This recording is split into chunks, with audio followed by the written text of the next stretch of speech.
खंबा घनी मारो राजस्थान परिवार पे आप सबका बहुत बहुत स्वागत है। आज करंट अफेयर्स करने वाले हैं। सारे एमआरपीएंस कैसे हैं आप सभी? विंटर्स कैसी चल रही है? ठंड कैसी जा रही है? बहुत ठंड हो गई है ना भाई? तो चले स्टार्ट करते हैं आज के करंट अफेयर्स। अभी तक जो भी मारो राजस्थान चैनल को जिन भी लर्नर्स ने सब्सक्राइब नहीं किया है तो जल्दी से सब्सक्राइब कर ले। आप ये वीडियो हो सकता है हमारे दूसरे चैनल अनअकैडमी लाइव आरपीएससी पे भी देख रहे हो, लेकिन यहाँ पे आपको डेली मेरे 2 3 4 वीडियोज आते ही हैं। तो मारो राजस्थान चैनल को अभी तक सब्सक्राइब नहीं किया है तो एमआरपीएन बन जाइए फटाक से, सब्सक्राइब कर ले। सब्सक्राइब करने के बाद घंटी बेल आइकन प्रेस कर दीजिएगा ताकि आपका कोई भी वीडियो मिस ना हो, क्योंकि हमारा टारगेट क्या है, मारो राजस्थान पढ़ेगा भी बढ़ेगा भी, गांव गांव तक हमें पहुंचना ही है, ठीक है, हर हालत में।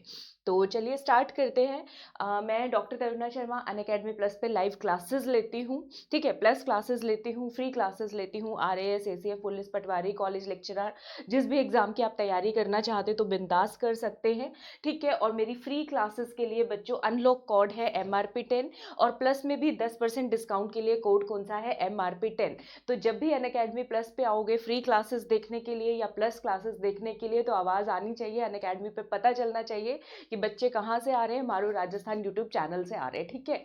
तो करें जल्दी से, ठीक है। MRP10 यूज कीजिएगा। जो भी नेक्स्ट स्पेशल क्लास है उसका लिंक मैं आपको डिस्क्रिप्शन में देती ही हूँ हमेशा, तो वहां से आप लिंक को ओपन करके एक्टिवेशन कोड MRP10 लगा के मेरी पूरी 1 घंटे की जो फ्री स्पेशल क्लासेस होती हैं वो आप देख सकते हैं, और उसके बाद मेरी प्लस सर्कल कम्युनिटी का पार्ट बने, ठीक है। ये हमारे कोर्सेज की लिस्ट है। Focus RAS English medium, Hindi medium अलग है। बच्चों को बहुत डाउट रहता है इंग्लिश मीडियम वाले बच्चों को कि PDF इंग्लिश में मिल जाएगी, इंग्लिश में पूरा सिलेबस कराया जाएगा, तो जी हाँ, पूरा सिलेबस कराया जाएगा।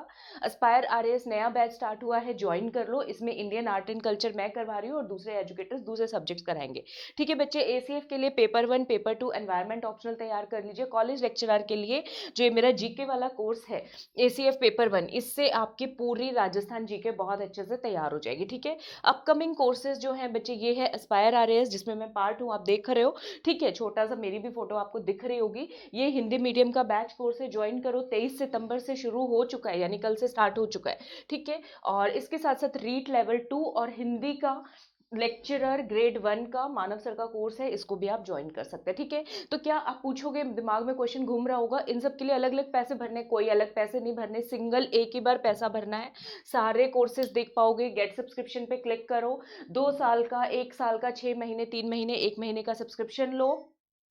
बेस्ट जो प्लान है बच्चों वो 2 साल वाला है। बेस्ट प्लान कौन सा है? 2 साल वाला है। RAS वाले बच्चे सीधा 2 साल का ले। जिनको ये है आने वाले 1 2 साल में सरकारी नौकरी चाहिए, 2 साल 24 महीने का प्लान चूज करे। MRP10 कोड लगाओगे तो ये 7,500 रुपए का पड़ेगा, यानी कि सिर्फ और सिर्फ 300 रुपए महीना, ठीक है। तो इससे सस्ता मुझे नहीं लग रहा, कि बहुत सही है, ज्वाइन कर सकते हैं। हम सभी लोग 300 350 में मूवी भी देखाते हैं, पिज्जा भी खाते हैं, ठीक है। तो आप लोग पढ़ाई भी कर सकते हैं। अच्छा, एक मुझे क्वेश्चन पूछा था कि 1 साल और 2 साल का, कल ही एक कॉल आई थी कि इसका मतलब क्या है, कि 1 साल में पूरा सिलेबस करवा दिया जाएगा या 2 साल में पूरा सिलेबस करा दिया जाएगा? बच्चे इसका मतलब है किसी भी सब्जेक्ट का सिलेबस तो 1 साल में भी कवर हो सकता है, 2 साल में भी कवर हो सकता है, लेकिन जो ये ड्यूरेशन का मतलब है कि 1 साल तक आपके पास सब्सक्रिप्शन रहेगा, 2 साल तक आपके पास सब्सक्रिप्शन रहेगा। मतलब कि जितने भी हमारे कोर्सेज आएंगे आने वाले 1 साल में, 2 साल में, तो आप सारे कोर्सेज देख पाएंगे। आपका एक बार सिलेबस पूरा हो गया है, लेकिन नई चीजें बहुत सारी आती हैं, नए बैचेस जो चलते हैं, तो वो भी आप सब देख पाएंगे। ये इसका एडिशनल बेनिफिट है, क्योंकि RAS वाले क्या, RPSC क्या करती है, 2 साल तो लगा ही देती है एक भर्ती के अंदर RAS वाली, तो इसलिए 2 साल का दी बेस्ट प्लान है, ठीक है। तो फटाक से मेरी प्लस इनर सर्कल कम्युनिटी का पार्ट बन जाओ, क्योंकि सिस्टमैटिक तरीके से तैयारी होती है सिलेबस से। जो कंफर्टेबल जोन आपको प्लस पर मिलता है, ठीक है, यूट्यूब पे थोड़ी सी दिक्कत हो जाती है उसको देने में, ठीक है, तो वहां पे आप फुली इंटरेक्ट कर सकते हैं सब कुछ। और हाँ, पर्सनल गाइडेंस का जो मैंने सीरीज शुरू किया था 31 दिसंबर से, मुझे बहुत अच्छा रिस्पॉन्स आ रहा है, मैसेजेस आ रहे हैं लर्नर्स के। तो जितनी जूम मीटिंग पॉसिबल है मैं कर पाऊंगी, करेंगे। और उसको यूट्यूब पे लॉन्च करने का मकसद ये है कि एक लर्नर की प्रॉब्लम दूसरे हजारों लर्नर्स की प्रॉब्लम्स हो सकती है, ठीक है। तो एक जो हमारा सेशन होगा उससे मैं ये चाहती हूँ बहुत सारे लर्नर्स को फायदा हो जाए। एक डाउट वो किसी और का भी डाउट हो सकता है, तो वो भी क्लियर हो जाए, यही पर्पज है जूम मीटिंग को करने का। और ये पर्पज तो है ही कि ज्यादा से ज्यादा लर्नर्स मारो राजस्थान से जुड़े, डेफिनेटली वो भी पर्पज है, मैं झूठ नहीं बोलूंगी आप सबको। और हमें 5000 सब्सक्राइबर्स करने हैं नए साल में एंटर करते हुए, तो इतनी मेहनत हम लोग कर रहे हैं, आप भी कर रहे हैं, मैं भी कर रही हूँ, तो मुझे न्यू ईयर गिफ्ट तो चाहिए। आई होप आप सब देंगे। 5000 सब्सक्राइबर्स करेंगे, कोई बड़ी बात नहीं है। 3800 हो गए हैं, 1200 और चाहिए, डेली के 100 सब्सक्राइबर्स हमें चाहिए। जो 50% नॉन सब्सक्राइबर्स हैं वो भी सब्सक्राइब करें, तब भी हमारा काम हो सकता है बड़े आराम से, ठीक है। तो मुझसे कनेक्ट करना चाहते हो, Facebook page, Telegram RAS cracker पे इंग्लिश वाले जो आती है ईडीएम फ्रेजेस वाली, उसकी पीडीएफ बच्चों को चाहिए, तो उसकी बच्चों एक एडिशन तो मैंने पीडीएफ का डाल दी है उस पर। अब पीछे वाले मैसेजेस देखोगे टेलीग्राम चैनल पे RAS क्रैकर पे आपको मिल जाएगी, और जो लेटेस्ट वाली है वो भी आज या कल में मैं अपलोड कर दूंगी, तो परेशान मत हुआ करो। इंग्लिश वाली पीडीएफ आपको मिल रही है, करंट अफेयर्स वाली पीडीएफ मिल रही है इस टेलीग्राम चैनल पे। और फिर भी कोई बात पूछनी हो, फिर भी कोई डाउट रह गया हो, तो मुझे इस कॉन्टेक्ट नंबर पे आप लोग फोन कर सकते हैं, हिचकिचाना नहीं है। जिसको पर्सनल गाइडेंस चाहिए आरपीएससी के किसी भी एग्जाम के लिए, तो आप मुझसे कनेक्ट कर सकते हैं, हम बिंदास जूम मीटिंग करेंगे और आपको आपकी गाइडेंस मिल जाएगी, ठीक है। चले, और MRP10 कोड लगाना मत भूलना बच्चों, ठीक है। प्लस ज्वाइन करो, 10% डिस्काउंट मिलेगा, MRP10 रट लो इस कोड को, ठीक है, मेरा फेवरेट कोड है। तो चलिए स्टार्ट करते हैं, बहुत टाइम ले लिया आज मैंने आपका। कौन से भारतीय को UNEP United Nations Environment Programme द्वारा young champions of the earth का अवार्ड दिया गया है? सुदीप चक्रवर्ती, विद्युत मोहन, रवि मीना या फिर मोहम्मद आमिर? तो किसको दिया गया है बच्चे? ये अवार्ड दिया गया है विद्युत मोहन को। अब young champions of the year, जो यंग होते हैं उनके अंदर करंट तो होता है, जोश भी होता है, एंथुसियाज्म भी होता है, तो उससे याद कर लो, इनके नाम में ही करंट है, विद्युत। तो Vidyut Mohan United Nations Environment Programme का young champions of the earth award किसको दिया गया है बच्चे? भारत से किसको दिया गया है? विद्युत मोहन को दिया गया है। ये 30 साल से कम उम्र के लोगों को दिया जाता है जो नया इनोवेशन करते हैं, ठीक है। तो 7 एंटरप्रीनियर्स को दिया जाता है, 30 साल से कम के 7 उद्योगपतियों को हर साल जो है ये अवार्ड दिया जाता है, ठीक है। तो ये हैं हमारे विद्युत मोहन जिनको अवार्ड दिया गया है, ठीक है बच्चे। चले अगला क्वेश्चन देखते हैं। ह्यूमन फ्रीडम इंडेक्स 2020 में भारत का रैंक क्या है? अच्छा, इसमें बच्चों जो ये लास्ट ऑप्शन दिया हुआ है मोहम्मद आमिर, ये मैंने लास्ट क्लास में करंट अफेयर्स में कराया था, कुछ याद आ रहा है मोहम्मद आमिर कौन है? मोहम्मद आमिर पाकिस्तान के क्रिकेटर हैं जिन्होंने रिटायरमेंट ले लिया है, ये कह के अनाउंस किया कि मैनेजमेंट ढंग से ट्रीट नहीं करती है, बहुत बैड बिहेवियर इनके साथ होता है, ठीक है। ये हमने किया था, टॉर्चर किया जाता है ऐसा। ह्यूमन फ्रीडम इंडेक्स 2020 में कितना रैंक है हमारा? 110, 129, 111 या फिर 108? तो बच्चों यूनिसेफ याद है? यूनिसेफ डे मैंने कब बताया था? यूनिसेफ डे, यूनी, और मैंने कहा था बच्चों को गिनती 1 से स्टार्ट करते, 11 दिसंबर को, ठीक है। तो ये 11 नंबर यहाँ पे भी काम आएगा, 111 है, 11 के आगे एक और लगा दो, तो ह्यूमन फ्रीडम इंडेक्स में हमारा कितना रहेंगे? 3 इक्के आएंगे, ऐसे याद करो, हम आजाद हैं, ठीक है। कितने इक्के आएंगे? 3 इक्के आएंगे, 111। और इसमें एक अच्छी खबर है हमारे लिए, वो मैं बताती हूँ आपको। चले, ह्यूमन फ्रीडम इंडेक्स, ठीक है, 162 कंट्रियों का ये इंडेक्स देखा हुआ था, उसमें से हमारा 111 रैंक, पिछली बार 94 था, इस बार 111, तो ये तो अच्छी बात नहीं है। लेकिन टॉप 3 कौन कौन है? न्यूजीलैंड, ठीक है, जेसिंदा आर्डर्न, अब तो प्राइम मिनिस्टर इसके याद हो गए होंगे न्यूजीलैंड की, स्विट्जरलैंड और हांगकांग, ठीक है। स्विट्जरलैंड भी मैंने आपको दिखाया था, लग्जमबर्ग के पास में पड़ता है स्विट्जरलैंड, याद है कंट्री? न्यूजीलैंड, स्विट्जरलैंड और हांगकांग, ठीक है। भारत जो है चाइना से आगे है हम, ये एक अच्छी खबर है। चाइना में फ्रीडम इंडेक्स आया है 129 और बांग्लादेश का 139, ठीक है। तो हम किससे आगे हैं बच्चों? चाइना और बांग्लादेश से आगे है, ये याद कर लो। ऑल्दो पिछले साल के मुकाबले हमारा इंडेक्स गिरा ही है, ठीक है। चले, हो गया। उसके बाद Pandit Deendayal Upadhyay telecom skill excellence award किसको दिया गया है? ठीक है, पंडित दीनदयाल उपाध्याय दूरसंचार कौशल उत्कृष्टता पुरस्कार के विजेता का नाम बताओ। श्रीनिवास कर्णम, श्री लक्ष्मी सुरेश, दीपांजलि डालमिया या फिर रणवीर इलाहाबादिया? इसका आंसर होना चाहिए श्रीनिवास कर्णम। देखते हैं बच्चे इसका आंसर, ठीक है। हाँ, श्रीनिवास कर्णम, 2 व्यक्तियों को ये दिया है, एक पहले नंबर का, एक दूसरे नंबर का, ठीक है। श्रीनिवास कर्णम को पहला प्राइज दिया गया है, कौन प्रेजेंट कर रहे हैं? जो हमारे इंफॉर्मेशन टेक्नोलॉजी मिनिस्टर हैं रवि शंकर प्रसाद जी, उन्होंने ये अवार्ड दिया, ठीक है। किस लिए दिया है? इन्होंने बच्चों एक टेक्निकल सॉल्यूशन प्रोवाइड किया है, सी मोबाइल बनाया है इन्होंने डीप सी कम्युनिकेशन के लिए। समुद्र के अंदर अगर आपको कम्युनिकेशन करना है, गहरे समुद्र के अंदर, तो इन्होंने जो टेक्नोलॉजी विकसित की है उसका नाम है सी मोबाइल, ठीक है। सी मोबाइल ब्रांड से वो इंस्ट्रूमेंट जो है अपरेटस बिकेगा। और पहली अवार्ड के लिए राशि कितनी दी जाती है बच्चों? 50,000 रुपए राशि है ये, 50,000 रुपए का सी मोबाइल नहीं है, ठीक है। पहले फर्स्ट प्राइज कितने रुपए दिए जाते हैं? जो जीतते हैं 50,000, दूसरे वाले को बच्चे 30,000 रुपए दिए जाते हैं।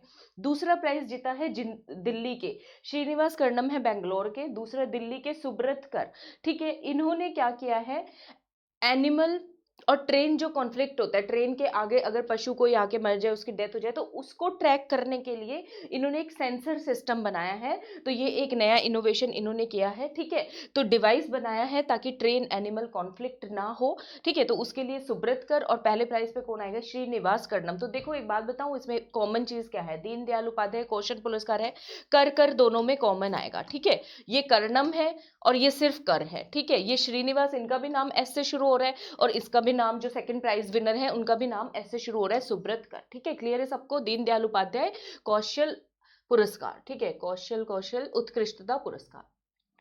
चिराग स्कीम किस चीज से रिलेटेड है? अगला क्वेश्चन क्या है बच्चों? चिराग स्कीम किस चीज से रिलेटेड है? ग्रामीण क्षेत्रों में विद्युतीकरण से, रूरल इलेक्ट्रिफिकेशन से, ग्रामीण क्षेत्रों में सोलर वाटर पंप लगाएंगे, जल पंप लगाए जाएंगे, या फिर ग्रामीण क्षेत्रों में एग्रीकल्चर से रिलेटेड है, कृषि से, या फिर शहरी क्षेत्रों में विद्युतीकरण से रिलेटेड है, ठीक है। अभी तक वीडियो को लाइक नहीं किया है तो बच्चों किस चीज का वेट कर रहे हो? फ्री है, बिल्कुल फ्री ऑफ कॉस्ट है, मस्त वाला झटैक वाला लाइक देख के जाओ, ठीक है। नए साल में हम एंटर कर रहे हैं तो अच्छे अच्छे काम करने चाहिए, तो लाइक भी करना है, शेयर भी करना है, क्योंकि हम एमआरपीएंस मारो राजस्थान के सभी लोगों की केयर करते हैं बहुत सारी, ठीक है। और सब्सक्राइब तो मैंने पहले भी बोल दिया, एज यूजुअल हमेशा ही बोलती हूँ, लेकिन करना तो आपको पड़ेगा, ठीक है। चिराग योजना किस चीज से संबंधित है बच्चों?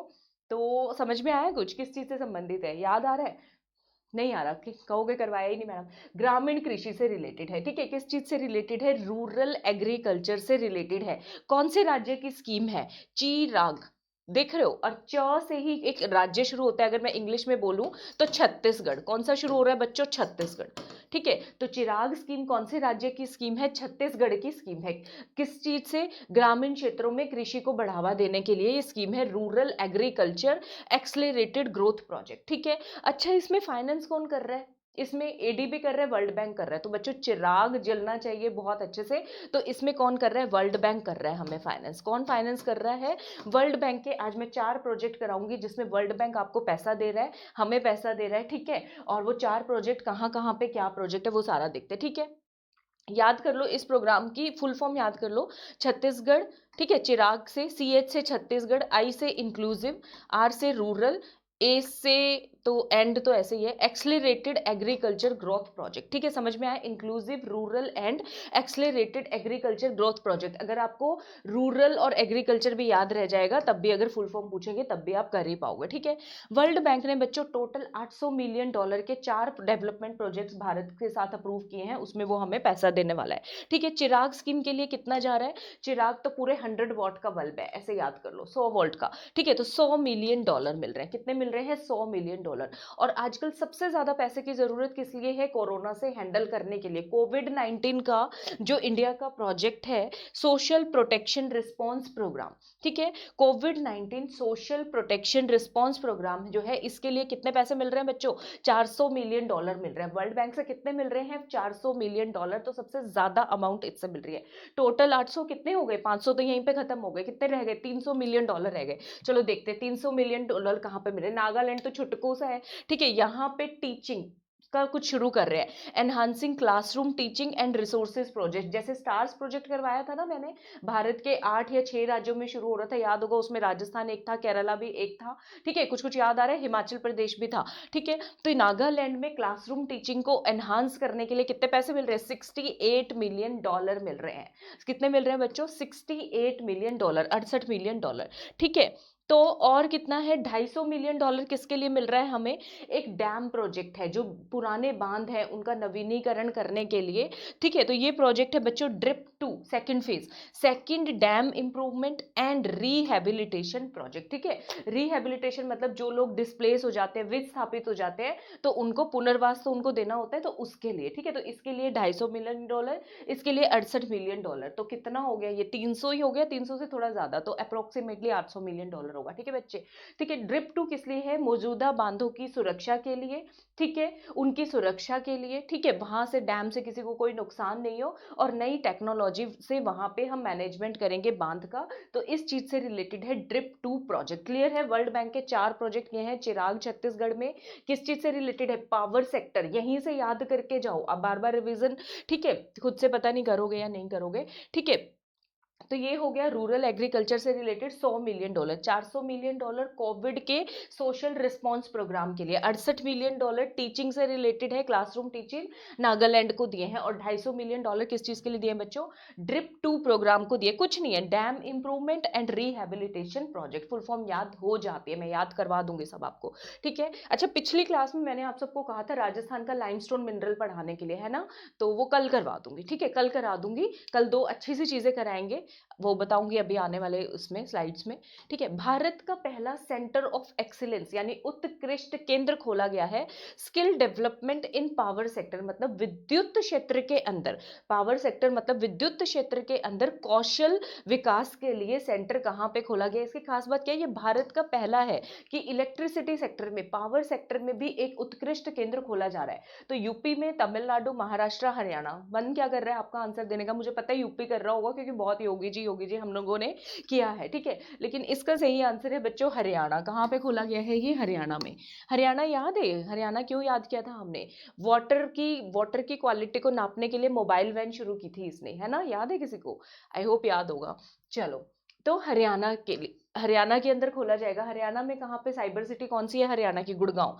तो गुड़गांव के अंदर खोला जा रहा है, ठीक है। क्या कोई अलग से जगह बनाएंगे या एक और इंस्टीट्यूट के अंदर डाल दिया? तो इसको जो है बच्चे एक और नेशनल इंस्टीट्यूट है सोलर एनर्जी का गुड़गांव में, तो उसी के कैंपस में खुलेगा ये, ठीक है। National institute of solar energy Gurgaon उसी के कैंपस में खुलने वाला है। उद्घाटन किसने किया है? स्किल डेवलपमेंट के मिनिस्टर ऑफ स्टेट राज्य मंत्री हैं राजकुमार सिंह, उन्होंने किया है। उद्घाटन किसने किया है बच्चों? राजकुमार सिंह ने किया है, ठीक है। अच्छा, इसको सेटअप करने के लिए क्या कोई बाहर से भी आ रहा है? हाँ, बाहर से भी आ रहा है, कोई हमारा भारत का प्यारा सा दोस्त है एक, फ्रांस, ठीक है। तो गवर्नमेंट ऑफ फ्रांस इसमें हेल्प करेगी, वो भी सेटअप करेंगे। और जो कंपनी का नाम है वो है स्नीडर इलेक्ट्रिक, ठीक है, इसको यही बोलेंगे, नाइडर इलेक्ट्रिक या स्नीडर इलेक्ट्रिक, ठीक है। तो ये हेल्प कर रही है। और हमारी स्किल डेवलपमेंट का मंत्रालय तो है ही भारत का, और भारत का एजुकेशन मंत्रालय भी है, ministry of national education and youth. Clear है सबको? तो 4 विभाग मिलके ये इंस्टीट्यूट खोलने वाले हैं। ऐसा क्या करने वाले हैं पता नहीं, फ्रांस याद करना, फ्रांस के साथ मिलके ये खोला जा रहा है, ठीक है। क्लियर है सबको? समझ तो आ रहा है? चलो, अगला प्रोग्राम करते हैं, एक और राज्य की न्यूज कर ही लेते हैं। विरासत प्रोग्राम, एक स्पेशल कैंपेन चलाया गया बच्चों, 2 महीने का कैंपेन है ये, ठीक है। तो कौन सी राज्य सरकार ने चलाया है? पंजाब, उत्तराखंड, यूपी या फिर मध्य प्रदेश? किसने चलाया? बताओ बताओ बताओ बताओ। तो यहाँ पे योगी जी की एंट्री करवा ही देते हैं, विरासत प्रोग्राम, ठीक है। वो सब राज्यों के नाम वाम बदल देते हैं, है ना भाई। तो वो कहते हैं जिसकी जो विरासत है उसी को मिलनी चाहिए। तो कहाँ पे खुला है? ये यूपी के अंदर खुला है भाई, ठीक है। विरासत कैंपेन कितने महीने का है? 2 महीने का। 2 महीने का मतलब कब तक चलेगा? 15 फरवरी तक चलेगा शायद से, 15 फरवरी नए साल में, है ना भाई। हाँ, 15 फरवरी 2021 तक, 20 तक नहीं, ये 21 आएगा भाई, अगला साल आ रहा है, ठीक है, इसको ठीक कर लो, सॉरी, 2021 तक चलेगा, ठीक है। नेचुरल सक्सेशन, विरासत का क्या मतलब होता है? प्राकृतिक उत्तराधिकार, ठीक है। जो लोग मतलब प्रॉपर्टी और लैंड रिलेटेड डिस्प्यूट होते थे ना गांव में, जमीनों के ऊपर तलवारें खिंच जाती है, मतलब डैगर्स ड्रॉन वाली हालत हो जाती है, लोग रिश्तेदार एक दूसरे के दुश्मन हो जाते हैं ना, तो वो सारी चीजों को हैंडल करने के लिए, उसको कव करने के लिए, वैसा कुछ ना हो, टू कर प्रॉपर्टी एंड लैंड रिलेटेड जो भी मसले मसाइल होते हैं ग्रामीण क्षेत्र में, उनको सुलझाने के लिए ये विरासत प्रोग्राम शुरू किया गया है। अच्छा, एक लैंड के लिए मैपिंग का एक बड़ा सा प्रोग्राम आया था, याद है किसी को? लैंड को देखने के लिए कि सरकारी जमीन पर अधिग्रहण ना हो सके, वो कौन से राज्य ने शुरू किया है? मुझे प्रोग्राम का नाम तो याद नहीं है, लेकिन राज्य का नाम याद है, उड़ीसा ने शुरू किया है। किसी को नाम हो तो प्रोग्राम का नाम भी बताना, ठीक है। तो गांव के अंदर सारे भूमि रिलेटेड जितने भी इश्यूज हैं वो खत्म हो जाएंगे। दूसरा, जो गांव वालों का टॉर्चर किया जाता है, ठीक है, जो लैंड माफिया, भू माफिया होते हैं वो करते हैं, ठीक है, तो उसको भी ये टारगेट करेगा, ठीक है। 15 फरवरी 2021 तक चलेगा। इसमें फायदा क्या है? रजिस्ट्री करानी है ना आपको अपनी विरासत की, प्रॉपर्टी की, तो दोनों फैसिलिटी हैं, ऑनलाइन फैसिलिटी भी है, ऑफलाइन फैसिलिटी भी है विरासत के अंदर, और इसमें तहसील लेवल पर भी एक अलग से ऑफिस भी बनाया जाएगा, ठीक है। हो गया? क्लियर है सबको? अच्छा बच्चों, बात करते हैं यूनेस्को की। यूनेस्को की अमृत अमूर्त सांस्कृतिक विरासत यानी कि इनटेंजिबल जो हेरिटेज होता है, इनटेंजिबल कल्चरल हेरिटेज में एक किसी देश का एक हॉकर करके एक सिस्टम है, हॉकर करके एक कल्चर है, ठीक है, तो वो जो है उसको दर्जा दिया गया है इनटेंजिबल कल्चरल हेरिटेज का, ठीक है। तो ये जो दर्जा दिया गया है, ये हॉकर कल्चर कहाँ का है? मलेशिया का, सिंगापुर का, इंडोनेशिया का या फिर चाइना का? कौन से देश का है? देखो बच्चों, जो हॉकर आते हैं, जो हमारे यहाँ पे हॉकर मतलब स्ट्रीट वेंडर जो घूम के हमारे को सामान देते हैं, ठीक है, तो कुछ कुछ तो मतलब बिल्कुल वो गुनगुनाते हुए घूमते रहते हैं, ठीक है, उनके पास अपना रेडियो या कुछ भी रहता है, तो याद करो, याद गाना गाते हुए घूमते हुए कल्चर चल रहा है, सिंगिंग करते हुए, तो सिंगिंग करते हुए से याद कर लोगे सिंगापुर, सिंगिंग करते हुए जो वेंडर्स हैं वो जो है अपना सामान बेचते हैं, चीजों को, हॉकर कल्चर, ठीक है। हॉकर कल्चर रिलेटेड किस चीज से है, तो चले वो भी कर लेते हैं। क्या सामान बेचते हैं? ये खुश कर देते हैं खिला पिला के, ठीक है। तो हॉकर कल्चर है स्ट्रीट फूड का, सिंगापुर में बहुत आदत है कि स्ट्रीट के अंदर आपको फूड्स मिल जाएंगे। इसकी स्पेशलिटी क्या है? सारे क्यूजीन्स मिलेंगे आपको, सारे के सारे ए टू जेड, मतलब थाई, इंडियन, चाइनीज, सारी डिशेस एक प्लेस पर। तो यहाँ पर जो ये हॉकर्स होते हैं जो स्ट्रीट के अंदर, वहां पर लोगों को बड़ा आदत है खड़े होकर खाना खाने का, ठीक है, तो वो जो है ये बहुत एक्सपर्ट होते हैं बहुत सारी डिशेस बनाने में, ठीक है बच्चे। तो popular Singaporean style of street dining, ठीक है, कल्चरल प्रैक्टिस है वहां पे, मल्टी कल्चरल अर्बन एनवायरनमेंट में कम्युनिटी डाइनिंग रूम्स होते हैं बड़े बड़े खूब, जिसमें बहुत सारे लोग बैठ के खाना खाते हैं, ठीक है। तो बेसिकली ये स्ट्रीट डाइनिंग से रिलेटेड है, क्लियर है, बहुत डिस्कस कर लिया इसको हमने। चलो अगला क्वेश्चन है, in which of the following state, एक कौन से राज्य के अंदर hypersonic wind tunnel test facility DRDO की इनॉग्रेटेड की गई है रक्षा मंत्री राजनाथ सिंह जी के द्वारा? तेलंगाना में, आंध्र प्रदेश में, गुजरात में या फिर कर्नाटका में? तो ये शुरू किया गया बच्चों हाइपरसोनिक। कौन ज्यादा हाइपर रहते हैं? असदुद्दीन ओवैसी को देखते हो, अभी इलेक्शन होते क्या कह रहे थे, मैं तो लैला हूँ, सारे मजनू मेरे पीछे घूमे हुए हैं, मैं सपोर्ट कर दूं सबको, ठीक है। तो ये हाइपरसोनिक कहाँ खुला है बच्चों? हैदराबाद के अंदर खुला है, वहीं पे इलेक्शन हुए थे, याद कर लो, हाइपरसोनिक हैदराबाद, बस हो गया याद, ठीक है, ऐसे याद कर लिया करो। और हैदराबाद कहाँ पे है? तेलंगाना पे, तो आंसर क्या हो गया? Telangana, as simple as that. और इसकी खास बात क्या है, हम जो है ये हाइपरसोनिक जो हमारे पास विंड टनल फैसिलिटी है टेस्ट करने वाली, ठीक है, ये फैसिलिटी होने वाले हम जो है दुनिया के कौन से नंबर के देश बन गए? तीसरे नंबर के देश बन गए। चाइना के पास भी नहीं है ये, हमारे पास है तीसरे नंबर के। तो हमसे आगे दो कौन है? हमसे आगे जो अब तक की जो महान सुपर पावर्स काउंट की जाती है, दो वही हैं, यूएसए और रशिया के पास ये फैसिलिटी है, तीसरे हम हैं। और हमने ये खुद स्वदेश निर्मित है, इंडिजिनसली डेवलप्ड है, ठीक है। ये क्या कर सकता है? कितनी स्पीड साउंड की लेवल तक हाई कर सकता है?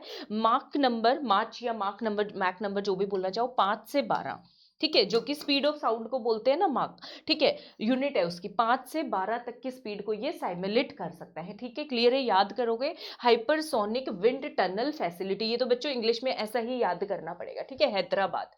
हाइपरसोनिक कौन है? असदुद्दीन ओवैसी, याद कर लो, मैं सिर्फ याद करने के लिए बताती हूँ, ठीक है, डिस्क्लेमर साथ में हमेशा, ठीक है। डिफेंस मिनिस्टर राजनाथ सिंह जी जो हैं, उन्होंने भारत की बनी हुई स्वदेश निर्मित indigenously developed high technology system हमारी जो तीनों सर्विसेज हैं उनको दिए हैं, आर्मी को, नेवी को, एयरफोर्स को। तो कितने सिस्टम दिए उन्होंने?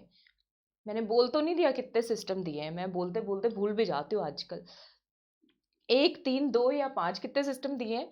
ट्राई सर्विस को देखो, तीनों को दिए, 3 सिस्टम दिए हैं, ऐसे याद कर लो, ठीक है। ट्राई सर्विस तीनों को दिए गए हैं, नेवी, एयरफोर्स और आर्मी को। तो कितने सिस्टम दिए हैं बच्चों? 3 सिस्टम। और इसको करने के बाद जब 3 सिस्टम दिए हैं, तो भारत की जो आर्मी है उसका वजन काफी बढ़ गया है दुनिया में। वजन को इंग्लिश में क्या कहते हैं? वेट कहते हैं। एक और नाम है बच्चों, वेट के अलावा क्या कहते हैं? केमिस्ट्री के अंदर पढ़ा है, मास भी बोलते हैं वजन को। तो एक जो सिस्टम दिया है उसका नाम है इमास। और इसके बाद हम क्या बन गए? पूरी दुनिया के, याद कर लो, हम बॉस बन गए हैं। तो दूसरे सिस्टम का नाम है बॉस, ठीक है, इमास, बॉस। और जो तीसरा सिस्टम है, इससे हम, अब हमारे पास एक बहुत अच्छा सा अस्त्र आ गया है, किसी भी देश पे प्रहार कर सकते हैं। तो तीसरे सिस्टम का नाम है अस्त्र। तीनों सिस्टम्स के नाम भी याद हो गए, इमास, बॉस और अस्त्र। आइए देखते हैं उनकी फुल फॉर्म्स, ठीक है, चले। तो इमास है बच्चों Indian maritime situational awareness system, पानी के अंदर कैसी सिचुएशन चल रही है उसके बारे में हमें बताएगा, Indian maritime situational awareness system, clear है सबको। बॉस क्या है? बॉर्डर सर्विलियंस सिस्टम, ठीक है, देखो कितनी आसान है इसकी फुल फॉर्म, तो बॉर्डर सर्विलियंस सिस्टम। और अस्त्र का तो अस्त्र ही नाम है, अस्त्र MK1 मिसाइल। तो ये 3 सिस्टम जो है राजनाथ सिंह जी ने हमारी सर्विसेज को, आर्मी सेना को दिए हैं, ठीक है बच्चे। चलो अब ये फेवरेट क्वेश्चन है, ये आपकी रिकमेंडेशन भी आई थी IORA। देखो बच्चों, इसकी काफी सारी डिटेल्स तो मैं आज ही करवा रही हूँ, लेकिन इसकी जो डिटेल होती है कि कौन सा देश इसमें शामिल है वो कल करवाऊंगी। तो कल आपका लाइमस्टोन डन है, और IORA में कौन कौन से देश हैं अभी मत याद करो, नहीं याद हो रहे, रटवाने के लिए मैं बैठी हुई हूँ, मैं रटवाऊंगी आपको। आपको बस अपना काम करना है। क्या काम करना है? फ्री वाला लाइक, मस्त वाला लाइक चिपका दो, अभी तक नहीं चिपकाया है। सब्सक्राइब करो, सब्सक्राइब नहीं किया है तो, क्योंकि बहुत सारे वीडियोस आते हैं। और क्या करना है, शेयर करो, ठीक है। और थोड़ी तारीफें भी कर दिया करो कमेंट्स में लिख के, ठीक है। अच्छा लगता है, सबको ही अच्छा लगता है अपनी तारीफें सुनना, तो ठीक है। तो इंडियन ओशियन रिम एसोसिएशन की काउंसिल ऑफ मिनिस्टर्स की एक मीटिंग हुई है, वीडियो कॉन्फ्रेंसिंग से ही होगी आजकल तो, ठीक है। यूएई की अध्यक्षता में हुई है, ठीक है। यूएई की अध्यक्षता में हुई है। तो ये जो एडिशन है, कौन सा एडिशन हुआ है, ठीक है, 17वां, 18वां, 19वां या 20वां? तो बच्चों IORA का, IORA देखो बच्चों, हमें तो इसी साल का याद करना है ना, IORA। ये इसको आप ऐसे भी लिख सकते हो ना, IORA, ठीक है। तो ये कितना नंबर बन रहा है, 10, 10 दूनी 20। तो कौन सा एडिशन हुआ है, कुछ नहीं याद करना आपको, 10 दूनी 20, 20वां एडिशन हुआ है। कुछ चीजें ऐसे ही याद हो जाती, ठीक है। तो कौन सा एडिशन हुआ है बच्चे, 20वां एडिशन। अच्छा, इसका जो है थीम क्या रखा है इस बार, shared destiny path to prosperity in the Indian Ocean. तो इंडियन ओशन तो थीम में आना ही है, जो कि ऑर्गेनाइजेशन का नाम है इंडियन ओशन रिम एसोसिएशन, ठीक है। प्रोमोटिंग अ शेयर्ड डेस्टिनी, हम सब एक है, सबका भाग्य एक है, destiny and path to prosperity, और हम सारे प्रोस्पेरिटी करेंगे। तो इसमें क्या है इंडियन ओशन में, डेस्टिनी और प्रोस्पेरिटी, ठीक है। दो कीवर्ड्स याद कर लो, डेस्टिनी और प्रोस्पेरिटी। इंडियन ओशन में कौन राज करेगा, भारत राज करेगा, ऐसे याद कर लो। तो हम प्रॉस्पेर करने वाले हैं, डेस्टिनी और प्रॉस्पेरिटी, ठीक है, याद हो गया। इंडियन डेलीगेशन को लीड किसने किया, कौन प्रेजेंट थे भारत की तरफ से? तो एक्सटर्नल अफेयर्स मिनिस्ट्री के मिनिस्टर ऑफ स्टेट्स, MOS मतलब राज्य मंत्री, वी मुरलीधरन। जयशंकर जी नहीं थे इसमें, कौन थे, वी मुरलीधरन, ठीक है, ये चीज याद रखना। अच्छा, इसकी चेयरमैनशिप मिल गई है 2021 से। इसका उपाध्यक्ष कौन हो जाएगा, IORA का श्रीलंका हो जाएगा बच्चे। 2021 से 2023 तक कौन होने वाला है इसका उपाध्यक्ष, श्रीलंका होने वाला है, ठीक है। चलो अभी मैं एक क्वेश्चन पूछती हूँ, कौन सी ऐसी मीटिंग है जिसकी अध्यक्षता सऊदी अरेबिया ने की थी? मैंने आपको बताया था, न्यूज में याद भी करवाया था, सऊदी अरेबिया ने की थी। उसमें भारत का पहले नक्शा वक्शा चेंज कर दिया था, फिर उसको दबाव में आके सऊदी अरेबिया ने असली वाला नक्शा दिखाया था हमें। कौन सी मीटिंग है जिसकी अध्यक्षता सऊदी अरेबिया ने की थी? तो देख रहे हो, मतलब कौन कर रहे हैं, ये मिडल ईस्ट के देश कर रहे हैं। इसकी UAE ने की है और उसकी सऊदी अरेबिया ने की है। तो मुझे नाम बताओ कौन सी मीटिंग हुई थी, मैं नहीं बता रही। चलो ठीक है। अब जो है बात करते हैं इंडियन ओशियन रिम एसोसिएशन का हेडक्वार्टर कहाँ है। तो इंडियन ओशियन रिम एसोसिएशन का हेडक्वार्टर बच्चों कहाँ पे है? ओशियन को इंग्लिश में क्या बोलते हो, दूसरा नाम क्या है, मरीन भी बोलते हो। तो मरीन से ही नाम है उस देश का, मॉरिशस। क्या नाम है बच्चों, मॉरिशस से रिलेटेड कल एक चीज करवाई थी मैंने, याद है? मैंने कहा अगर ये पकड़ा गया तो मरेगा ही। फुनकू करके नाम था, बैडमिंटन प्लेयर था, डोपिंग के अंदर जिसको हटा दिया गया, 2 साल का बैन लग गया। वो कौन से देश का था, फुनकू टाइप नाम था, है ना, मॉरिशस से था, याद आ रहा है? तो इंडियन ओशियन, ठीक है, ओशियन का दूसरा नाम मरीन। तो मरीन से याद कर लो, इसका हेडक्वार्टर कहाँ पे है बच्चों, मॉरिशस के अंदर है, IORA, एबीन मॉरिशस के अंदर है। वहां की लैंग्वेज वर्किंग कौन सी है, वो तो इंग्लिश है, इतना इंपॉर्टेंट है। इंटर गवर्नमेंट मतलब बहुत सारे देश हैं। कितने मेंबर्स बन गए हैं इसके, 23 देश हैं और 10 डायलॉग पार्टनर्स हैं, ठीक है बच्चे। कितना याद करोगे, 23 + 10, IO से तो याद कर लो, डायलॉग पार्टनर तो 10 ही हैं, 23 इसके मेंबर्स हैं। अभी तक इसमें 22 ही मेंबर थे, एक नया देश जुड़ा है तो उसका अलग क्वेश्चन आएगा। सेक्रेटरी जनरल कौन है बच्चे इसके, सेक्रेटरी जनरल नॉर्वे, ठीक है, नोमवुयो नॉर्वे। अब इसको कैसे याद करवाऊं, कुछ वैसे भी याद कर लो, ठीक है, नॉर्वे याद कर लो, नॉर्वे, ठीक है, नोमवुयो योक्वे, नॉर्वे, ठीक है। चेयरमैनशिप कौन है, 19 में बना है UAE, ठीक है, उससे पहले साउथ अफ्रीका था, 19 में बना है UAE, 2019 से 21 तक रहेगा। कब बना ये बना है बच्चों 6 मार्च 1997 को। तो IORA जो है ना बच्चों, 9 नंबर ज्यादा कॉमन है। अभी सेक्रेटरी जनरल है नोमवियो नोक्वे, 9 नंबर आएगा, और ये बना है 1997 में, 97 में, 6 मार्च 1997 को, ठीक है। इसका पहले दूसरा नाम था, वो कल डिटेल सारी हो जाएगी। कौन सा देश है जो अभी हाल ही में 23वां मेंबर बन गया, और भारत ने मुबारकबाद भी दी थी और हमारा मित्र भी है, ठीक है, स्पेन, पुर्तगाल, फ्रांस या फिर बेल्जियम। और आज ही के करंट अफेयर्स में हमने इस देश का नाम लिया है। कौन सा देश है बच्चों, बताओ, माइक शाइक है ना, हाँ, फ्रांस। कौन सा देश है, फ्रांस, ठीक है, फ्रांस का अभी कहाँ पे नाम आया था, कुछ याद आ रहा है? Centre of excellence skill development power sector के अंदर, वो किसकी मदद से हम लगा रहे हैं? गवर्नमेंट ऑफ फ्रांस वहाँ पे हेल्प करने वाली है। तो आईओरे का आरए का 23वां मेंबर कौन बन गया है बच्चों? फ्रांस बन गया है। कल इसकी सारी डिटेल्स कराऊंगी, कोई जरूरत नहीं आपको पढ़ने की, करवा दूंगी मैं, ठीक है, भरोसा रखना मुझ पे। आईओआरए की ये सारी मीटिंग हो रही है, ठीक है। अभी तक लाइक नहीं किया तो वीडियो को लाइक कर दो। जो मैंने पूछा था क्वेश्चन, सऊदी अरेबिया ने किसकी चेयरमैनशिप करी थी अभी? 15th G20 की, मैंने बताया था 5-5 नंबर है इसमें। G20 मीटिंग कौन सी? 15वीं मीटिंग की अध्यक्षता की थी, किसने की थी? सऊदी अरेबिया के किंग सलमान बिन अब्दुल अजीज अल सऊद, अल सऊद आएगा लास्ट में, सऊदी अरेबिया के हैं, और अब्दुल अजीज। इसका थीम क्या था? ठीक है, उसमें थीम याद हो गया, डेस्टिनी प्रॉस्पेरिटी इंडियन ओशियन, ये कीवर्ड है आईओआरए के थीम के। इसमें जो है realizing the opportunities of 21st centuries for all, 20 number है, मैंने बताया था 20 नंबर है, इसके थीम में 21 नंबर आएगा। याद है किसी को? 21वीं सेंचुरी के लिए अपॉर्चुनिटीज को रियलाइज करना, ये G20 मीटिंग का थीम है, ठीक है बच्चों। आई होप आपको सेशन अच्छा लगा होगा। सेशन अच्छा लगा है तो लाइक सब्सक्राइब शेयर कर दो। एमआरपीएन से हम जरूर करेंगे, और मेरी प्लस सर्कल कम्युनिटी का पार्ट बन जाओ। मुझसे पढ़ना चाहते हो, आरपीएससी कैटेगरी में किसी से भी पढ़ना चाहते हो, MRP10 कोड लगाओ, बिंदास वैलिड है। एक ही सब्सक्रिप्शन से बहुत सारे एग्जाम्स की तैयारी हो जाएगी। और उसके साथ साथ बच्चों, कोई, अब मुझे बड़ा अच्छा लगा, मेरे पास टेलीग्राम से एक कॉल आई, किसी बच्चे को टीजीटी की तैयारी करनी थी, ठीक है, तो वो टेलीग्राम पे हमारा वीडियो देख के आ रहे, तो मुझे बड़ी खुशी हुई है, ठीक है। तो आप भी इसी तरीके से वायरल कर दो। मारो राजस्थान में हम नीट कैटेगरी में भी एंट्री मारेंगे, अपने भाई बहनों के सिलेक्शन वहां पे प्लस ज्वाइन करवाएंगे, और उसमें भी करवाएंगे, क्या कहते हैं, बैंकिंग में भी, एसएससी में भी, जिसको ज्वाइन करना है बिंदास करो। MRP10 कोड लगाओ, वहां पे इस कोड से भी 10% डिस्काउंट आपको मिलना ही है, ठीक है। चले, और मुझसे जुड़ सकते हो, Facebook page, Telegram, RS cracker, contact number है, MRP10 रट लो। और वीडियो को अभी तक भी जाते जाते लाइक नहीं किया है तो एंड ईयर है, हम लाइक भी करेंगे, सब्सक्राइब भी करेंगे और शेयर भी करेंगे, ठीक है, फ्री ही तो है, ठीक है। चलो, अगली वीडियो में मिलती हूँ, सबको घनी घनी राम राम।